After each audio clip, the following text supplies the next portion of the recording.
Chemical arithmetic का मतलब होता है मैथ में इसको ज़्यादा अप्लाई किया जाता है, ठीक है। लॉज ऑफ केमिकल कॉम्बिनेशन का मतलब होता है, हम पढ़ेंगे लॉज ऑफ केमिकल कॉम्बिनेशन और लॉज ऑफ कांस्टेंट प्रोपोर्शन, ठीक है। दोनों में अंतर क्या होता है आज हम पढ़ेंगे। कंजर्वेशन ऑफ मास होता क्या है, कंजर्वेशन ऑफ मास होता क्या है आज हम ये पढ़ने जा रहे हैं। In every chemical reaction total masses of the reactant is equal to the mass of the products. This is known as law of conservation of mass. इसका मतलब होता है जो रिएक्टेंट का जो मास होगा और प्रोडक्ट का मास होगा वो दोनों इक्वल होगा, उसी को ही बोलते हैं कंजर्वेशन ऑफ मास। जैसे यहाँ पर मैं कहूँ, इसको हम डीपली ऐसे समझ सकते हैं, जैसे एग्जांपल मैं कहूँ ऑक्सीजन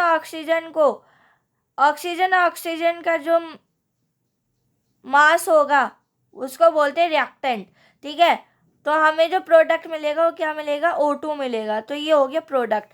तो जो रिएक्टेंट का जो मास होगा और जो प्रोडक्ट का जो मास होगा, रिएक्टेंट हो गया ऑक्सीजन, ठीक है, और प्रोडक्ट हमें मिल गया O2, ठीक है। जो रिएक्टेंट का जो मास होगा, ठीक है, मास मतलब वजन, मास रिएक्टेंट का जो मास होगा वो इक्वल होगा प्रोडक्ट के मास को, उसी को ही बोलते हैं कंजर्वेशन ऑफ मास, ठीक है। कंजर्वेशन ऑफ मास उसी को ही कहते हैं। इसको हम डीपली ऐसे समझ सकते हैं कि जो रिएक्टेंट का जो मास होगा और जो प्रोडक्ट का जो मास है वो दोनों इक्वल होंगे, बराबर होंगे, उसी को ही कहते हैं कंजर्वेशन ऑफ मास, ठीक है। इसको आप ऐसे लिख सकते हो अपनी भाषा में।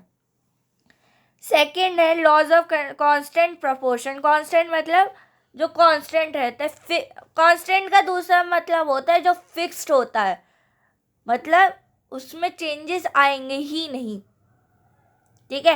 कांस्टेंट का मतलब ही होता है fixed, fixed ratio, fixed proportion, fixed ratio. इसका मतलब यही है कि वो चीज़ फिक्स्ड ही रहेगी, उसी को ही बोलते हैं कांस्टेंट प्रोपोर्शन, ठीक है। In every chemical component the